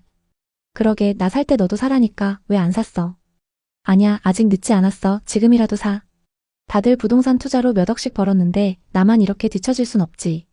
지훈 씨는 이제 단순히 월급을 모으는 삶에서 벗어나 투자로 돈을 버는 부의 세계로 진입해야 한다고 생각했습니다. 사실 지훈 씨는 지금까지 늘 남부럽지 않은 삶을 살아왔습니다. 그는 서울에 위치한 대기업에서 근무하며 10년 넘게 성실히 월급을 모아왔습니다. 남들이 부러워하는 직장에 다니면서 꿈꾸던 안정적인 삶을 위해 치열하게 살아왔죠. 그 덕에 친구들보다 많은 연봉을 받았고 모은 돈도 꽤 많았습니다. 오피스텔 월세 말고는 전부 다 적금을 해두었기 때문이죠. 하지만 최근 들어 그의 마음속에는 점점 뒤처진다는 불안감이 자리 잡기 시작했습니다. 대학 동기들과의 술자리에서 들려오는 부동산 이야기. 특히 서울에 사는 친구들 이야기를 들을 때마다 묘한 기분이 들었습니다. 예전에는 그냥 평범한 친구들이었는데 점점 격차가 벌어지는 느낌이 들었던 거죠. 또 지방에 투자해서 꽤 많이 돈을 번 친구도 있었죠. 이런 부동산 투자 성공담들은 그의 마음을 점점 더 흔들었습니다. 다들 부동산 투자로 인생을 바꿨는데 나만 이렇게 저축하고 있을 순 없지. 지훈 씨는 점점 부동산 투자에 관심을 갖게 됐습니다. 그러던 어느 날 서울에서 열린 부동산 재테크 특강에 참석했습니다. 당시에는 재테크 특강이 주말마다 열리던 시기였습니다. 그만큼 많은 사람들이 부동산에 관심을 가졌죠. 부동산 개발 회사에서 주최하는 특강이었고 강사는 부동산 분야 전문가들이었죠. 서울 1시간 거리 수도권 근교 아파트가 기회입니다. 라는 PPT 화면이 눈에 들어왔고 강사는 말했습니다. 지금이 갭 투자의 마지막 기회. GTX 도로 확장, 이건 절대 놓쳐선 안 됩니다. 지훈 씨는 서울 강남의 오피스텔에서 매달 월급의 70% 이상을 저축했기 때문에 시드머니가 꽤 있었습니다. 하지만 서울 아파트 가격은 이미 그의 월급으로는 꿈도 꾸기 어려운 수준이었죠. 이대로라면 평생 집 한 채 못 사겠구나 라는 불안이 그의 마음을 짓눌렀습니다. 그러던 중 부동산 강사의 말 한마디가 그의 투자 심리를 자극했습니다. 지금 갭 투자로 종잣돈을 늘리고 2년에서 4년 뒤 서울에 내 집을 마련하세요. 지훈님은 결심했습니다. 그래, 갭 투자라면 나도 할 수 있어. 지훈님은 수도권 근교, 특히 경기도 외곽이나 강원도 원주와 춘천을 위주로 매물을 살펴봤습니다. 서울에서 그렇게 멀지 않고 저렴한 지역들이었죠. 그는 주말마다 부동산 중개업소와 분양 홍보관을 돌며 정보를 모았습니다. 한 중개업소 직원이 자신감 넘치는 목소리로 말했습니다. 원주는 앞으로 강원도를 대표하는 혁신 도시가 됩니다. 지금 전세 끼고 5천만 원이면 아파트 한 채 살 수 있어요. 2년 뒤엔 최소 2억은 오릅니다. 원주 준신축 아파트는 매매가가 4억 3천만 원, 전세는 3억 8천만 원이었습니다. 갭은 5천만 원이었죠. 매물을 기록해두고 그 다음 주엔 춘천을 찾았습니다. 춘천의 한 아파트는 매매가 3억 2천만 원, 전세 2억 7천만 원으로 갭이 5천만 원이었습니다. 이 정도면 지금 당장 두 채나 가능하겠어. 지훈님은 즉시 움직였습니다. 그는 그동안 저축한 돈이 꽤 있었기 때문에 투자금 1억을 바로 만들 수 있었습니다. 진짜 돈 모아두길 잘했다. 이제 이 돈으로 나도 부동산에 투자해서 돈 좀 벌어보자. 이제 저축은 끝이다. 이를 기반으로 원주와 춘천에 각각 한 채씩 총 2채의 아파트를 갭투자로 계약했습니다. 평균 실투자금은 한 채당 5천만 원이고 전세 기간도 각각 2년 조건이었습니다. 계약서를 쓰는 순간 지훈님은 내가 드디어 부동산 투자자가 됐다는 생각에 가슴이 벅찼습니다. 2022년은 지훈님에게 뭐든 잘 되는 해였습니다. 그 시기 강원도 부동산 시장은 가장 핫했고 그의 투자 아파트들은 가격이 치솟았습니다. 원주의 아파트는 5억 7천만 원의 거래가 기록되었고 춘천 아파트도 4억 8천만 원까지 올랐습니다. 1억을 투자해서 1년 만에 2억을 번 셈이었죠. 수익률은 무려 200%였습니다. 지훈님은 매일 부동산 앱에서 시세를 캡처하며 행복했습니다. 그는 친구들과의 술자리에서 이렇게 자랑하곤 했습니다. 개발만 완료되면 이 아파트들 최소 8억은 간다. 내가 계산 다 해봤어. 친구들은 부러워했고 지훈님은 확신에 차 있었습니다. 다음 계획은 이 아파트들로 시세차익 4억을 만들고 서울 강북에 30평대 아파트를 살 거야. 마치 부동산 고수가 된 것 같은 느낌이었고 심지어 유튜브 채널을 열어 투자 노하우를 공유할까 고민하기도 했습니다. 하지만 어느 순간 금리 인상으로 전세와 매매 금액이 동반 하락하기 시작했습니다. 전세 대신 월세가 늘어났고 그에 따라 지훈님이 계약한 아파트들의 전세 시세도 급락했습니다. 원주 아파트의 전세입자가 전세금 5천만 원을 낮춰달라고 요구했고 춘천 아파트는 새 세입자를 찾는데 2달이 걸렸습니다. 고금리 대출로 5천만 원을 겨우 구해 원주 아파트는 전세 재계약을 진행했지만 춘천 아파트는 공실 위기가 다가왔습니다. 아파트를 담보로 대출을 받으려고 했지만 대출 규제에 막혀 대출이 불가능했습니다. 전세를 월세로 전환하려 했지만 월세 수요도 미미했습니다. 하는 수 없이 매입한 가격에라도 처분하려고 했죠. 하지만 3억 2천만 원에 매수한 아파트 가격은 2억 9천만 원까지 떨어져 있었습니다. 지훈님은 답답한 마음에 부동산에 방문했습니다. 중개사가 말하길. 급매로 내놔도 전화 한 통 오지 않아요. 지금 춘천은 매수자가 거의 없어요. 파시려면 호가를 더 낮춰야 할지도 모릅니다. 이 말에 그는 망연자실했죠. 그동안 저축했던 돈이 모두 날아가는 기분이었습니다. 회사 일이 도저히 손에 잡히지 않았고 스트레스를 풀기 위해 매일 술을 마셨습니다. 그는 밤마다 부동산 앱을 켜고 아파트 시세를 확인하며 불안과 후회에 잠겼습니다. 내가 왜 그때 무리하게 갭 투자를 했을까? 욕심이 화를 부른 건가? 춘천의 구축 아파트는 생각했던 분위기와 완전히 달라져 있었습니다. 거래는 뚝 끊기고 매물은 점점 쌓였죠. 그러던 중 한 부동산에서 2억 8천만 원까지 내리면 바로 계약하겠다는 사람이 있다고 연락이 왔습니다.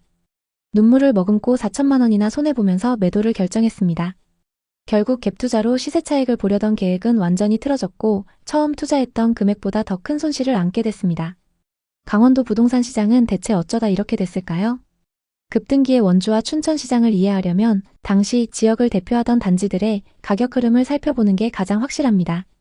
다음은 당시 고점을 찍었던 두 단지의 사례입니다. 춘천 롯데캐슬입니다. 입주 시기는 2015년이고 전용 면적 154타입이 10억 9천만 원까지 거래됐습니다. 춘천에서 최초로 10억 원을 돌파한 사례로 지역 언론이 앞다퉈 보도하며 화제가 됐습니다. 춘천에도 이런 가격이 가능하다는 상징적 거래였죠. 이 단지는 남춘천역 인근에 위치하며 롯데캐슬이라는 브랜드와 대단지 프리미엄을 앞세워 상승기를 주도했습니다. 당시 투자자들은 춘천이 서울처럼 변한다는 부푼 기대를 품었고 이 단지는 그 기대의 정점을 보여줬습니다. 다음은 원주 더샵 센트럴파크입니다. 입주 시기는 2021년이고 전용 면적 84타입이 2021년 7월 5억 9천만 원까지 거래됐습니다. 입주 직후 지역 최고가를 기록했습니다. 이 단지는 원주의 새로운 대장이라고 불리면서 투자 열풍을 이끌었습니다. 앞서 살펴본 두 개 단지는 2020년, 2021년 원주와 춘천의 상승기를 주도하는 아파트였습니다. 하지만 이후 조정장에서 엄청난 하락을 기록했습니다. 2022년부터 원주와 춘천 부동산 시장은 급격히 냉각되기 시작했습니다. 아파트 가격이 30% 이상씩 빠지기 시작했는데요. 2020년 2%대였던 주택담보대출 금리가 순식간에 5, 6%대로 치솟았습니다. 특히 갭 투자자들은 대부분 변동금리 대출을 이용했기 때문에 이자 부담이 두세 배로 늘어나는 충격을 받았습니다. 예를 들어 3억 원 대출에 연 2% 금리라면 연간 이자 부담이 600만 원이었지만 금리가 6%로 오르면 1,800만 원으로 껑충 뛰게 됩니다. 월세로 전환해도 이자를 감당하기 어려운 상황이 되면서 많은 투자자들이 매물을 내놓기 시작했습니다. 또 일부 시행사들이 땅값만 올려놓고 착공을 미루는 바람에 미분양 매물이 쌓였습니다. 원주에서는 혁신도시와 무실지구를 중심으로 미분양 물량이 눈에 띄게 늘었고 이는 시장의 기대감을 떨어뜨리는 요인이 되었습니다. 가장 큰 타격은 바로 호재의 지연이었습니다. 원주와 춘천의 부동산 열풍을 이끌었던 GTX 연장 논의는 정거장 위치와 노선 확정이 늦어졌고 착공 시점은 매년 뒤로 밀렸습니다. 여기에 첨단산업단지 같은 대규모 개발 프로젝트도 지연되면서 기대감이 빠르게 식었습니다. 공공기관 이전, 상업시설 유치, 문화시설 조성 등도 계획 대비 2, 3년씩 늦어졌습니다. 투자자들은 호재 실현이 멀어지자 손실을 감수하며 매물을 내놓았습니다. 2025년 4월 기준 원주와 춘천의 주요 단지들은 고점 대비 30%가량 하락했습니다. 일부 단지는 여전히 지역 내 브랜드와 입지의 힘을 보여주며 하락폭이 상대적으로 작지만 입지가 조금 떨어지는 단지들은 하락 이후 회복이 불가능한 상황입니다. 지금 원주와 춘천의 미분양, 공급 물량, 가격 지수를 한번 살펴보겠습니다. 원주는 2024년 하반기 약 2,000세대였던 미분양 물량이 2025년 1,000세대 미만으로 줄었습니다. 하지만 아직은 평균치보다 많이 쌓여 있습니다. 춘천은 2020년 이후 미분양이 거의 제로에 가까웠지만 최근 소폭 증가했습니다. 공급 물량을 보면 원주는 2025년 입주 예정 물량이 평년 대비 3배에 달합니다. 특히 관설동과 방곡동의 신축 아파트가 대거 들어서면서 가격 하방 압박이 클 수 있습니다. 다만 2026년 이후 공급이 급감할 전망이어서 이 시기를 넘기면 반등 가능성이 있습니다. 춘천에는 2027년, 2028년 공급 공백이 예상됩니다. 이 시기에 준공된 신축 아파트는 희소성 프리미엄을 누릴 가능성이 높습니다. 전세와 매매 지수를 보면 원주는 최근 전세 지수가 반등하며 안정적인 가격대를 형성하고 있습니다. 특히 혁신도시 주변에서 전세 수요가 살아나고 있습니다. 춘천은 전세와 매매 지수가 동반 반등 중입니다. 남춘천역 온이동을 중심으로 수요가 재집중되고 있습니다.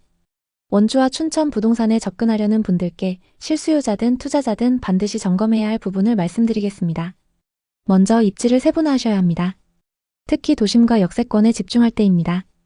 수요는 이제 역세권과 도심 중심부로 재집중되고 있습니다. 외곽 지역은 회복 속도가 느릴 가능성이 높습니다. 춘천은 남춘천역 주변, 원주는 혁신도시와 원주역 인근 단지를 우선 검토하세요. 그리고 매물이 줄어드는 시점을 노려보시는 게 좋습니다. 원주에서는 2025년, 2026년 대규모 입주 물량이 잘 소화되는지 지켜보세요. 공급 과잉이 해소된 이유가 매수 타이밍의 가능성이 높습니다.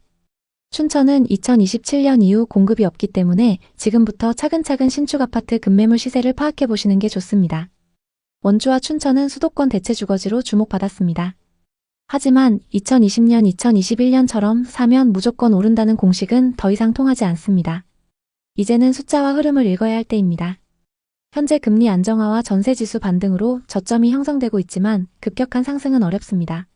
다만 원주는 2026년 이후 공급 해소로 안정화 가능성이 높고 춘천은 2027년 공급 공백 구간에서 신축 프리미엄이 부각될 수 있습니다. 또 GTX 개통 여부가 핵심입니다. 이 호재가 현실화되면 두 도시는 수도권 외곽 도시로서 확실한 입지를 다질 가능성이 큽니다.